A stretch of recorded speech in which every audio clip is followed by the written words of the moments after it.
Hello प्यारे बच्चों, let's read this question. This question says the output of the given logic circuit is, मतलब जो नीचे circuit दी हुई है ना, उसका क्या बताइए आप, आउटपुट बताइए। मीन्स आपको y की वैल्यू बताइए। ठीक है। अच्छा देखो कि सबसे पहले ये सर्किट है क्या। तो सर्किट में सबसे पहले ए और बी क्या है, इनपुट है। और वो इनपुट कहाँ जा रहा है बेटा, वो इनपुट जा रहा है किस पे, नैंड गेट पे। ये आपका नैंड गेट है, पहला वाला, ये वाला नैंड गेट है। तो नैंड गेट पे सबसे पहले जा रहा है। तो सबसे पहले समझते हैं बेटा इस कॉन्सेप्ट, है ना, इस क्वेश्चन को करने के लिए क्या कॉन्सेप्ट अप्लाई होगा, यानी कि की कॉन्सेप्ट। ठीक है। तो की कॉन्सेप्ट में दो चीजें हैं, है ना। सबसे पहले आपको पता होना चाहिए output for NAND gate. NAND gate के लिए आउटपुट क्या होता है ना। क्या होता है नैंड गेट के लिए आउटपुट, ए डॉट बी का होल बार। और दूसरे के लिए अगर देखें हम, तो दूसरे का आउटपुट फॉर ऑर गेट, है ना, आउटपुट फॉर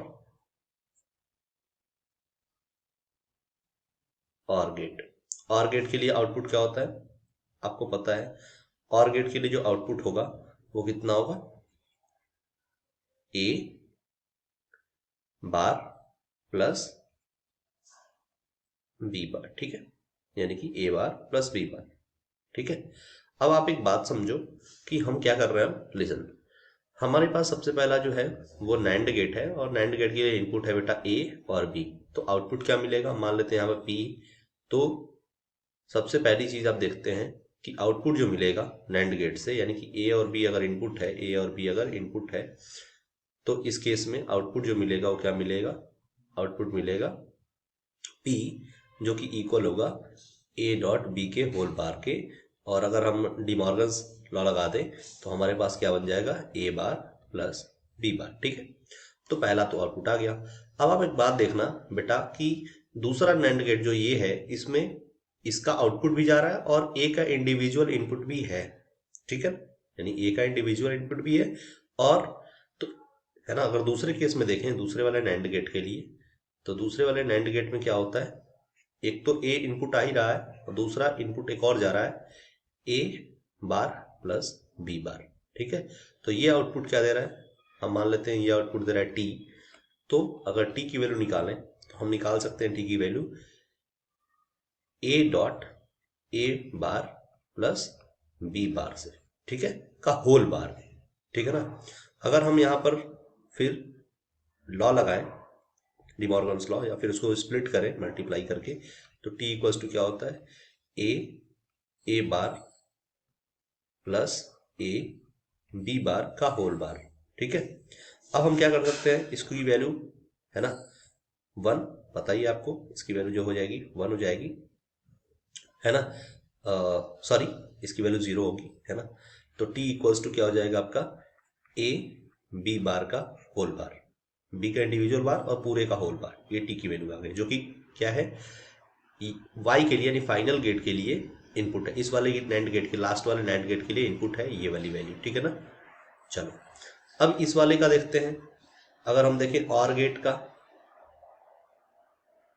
तो और गेट के लिए इनपुट क्या है, एक तो इनपुट है ए बार प्लस बी बार। एक तो input A bar plus B bar है, दूसरा इनपुट क्या है, बी है ना। तो अगर इसको हम समझें तो इसको हम क्या लिख सकते हैं। अब एक बात बताना कि जब भी हम ये ले रहे होंगे, जब भी हम कॉन्सेप्ट लगा रहे होंगे और गेट का, तो उस केस में क्या आने वाला है ना। उस केस में जब भी इनपुट लेते हैं और गेट के लिए, तो इनपुट और आउटपुट क्या रिजल्ट निकल के आता है, ध्यान रखना। अब इसमें जो है इसकी वैल्यू क्या होती है, 1। ठीक है ना। यानी कि अब अगर हमारे पास अगर फाइनल देखें, तो फाइनली हमारे पास जो वैल्यू आएगी वो कितनी आएगी, ये ऑलमोस्ट आएगी, हम मान लेते हैं यहाँ का जो इनपुट है वो एम मान लो, कैपिटल एम, है ना। सॉरी, यहाँ का आउटपुट है, और गेट का आउटपुट जो है वो कैपिटल एम मानो आप। जब और गेट का आउटपुट कैपिटल एम मानोगे तो उस केस में क्या होने वाला है एम की वैल्यू अपन लिख सकते हैं कैसे, है ना। एम की वैल्यू लिख सकते हैं आउटपुट फॉर ये और गेट। यही बात ध्यान देनी है आपको, जब भी इसका आउटपुट लिख रहे होंगे तो हम उसको सिंपल ऐड कर देंगे किसके साथ, ए बार प्लस बी बार और प्लस बी के साथ। ठीक है। तो जैसे ही इसको ऐड करते हैं तो इसकी वैल्यू क्या मिल जाती है बेटा, इसकी वैल्यू मिल जाती है 1, है ना। तो फाइनल मिलता है क्या आउटपुट, ए बार प्लस 1।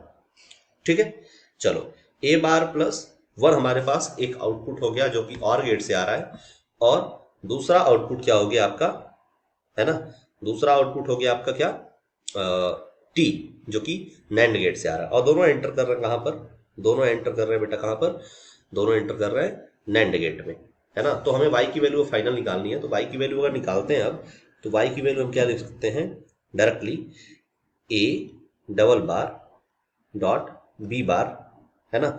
ये कैसे लिखेंगे, तो डायरेक्टली हमारे पास इन दोनों को जब सम करेंगे, है ना, तो वैल्यू आएगी आपकी y equals to a double bar, ये डबल बार है तो ए डबल बार तो लिख लिया हमने, फिर डॉट बी बार, ठीक है ना। अब एक बात सोचना, ए डबल बार की मतलब क्या है, ए डबल बार का मतलब सिंपली ए ही तो है ना। बी बार तो बी बार रहेगा ही, लेकिन ए डबल बार का मतलब क्या है, ए डबल बार का मतलब है बेटा ए, ठीक है ना। जब ए डबल बार का मतलब ए है, बी बार का मतलब बी है, तो इसको हम लिख सकते हैं ए, है ना, डॉट बी का बार। अब ए डॉट बी का बार यानी कौन सा ऑप्शन सही हो रहा है, ये हमारा रिजल्ट रहा, इसको ध्यान से समझ लेना। कौन सा ऑप्शन सही हो सकता है, अगर ऑप्शन चेक करें तो पहला वाला रॉन्ग, सेकंड भी wrong, third option will be matching with our result, है ना, और चौथा भी रॉन्ग। तो हमारा ऑप्शन जो है वो थर्ड ऑप्शन सही होगा। So thank you so much, I hope you like it.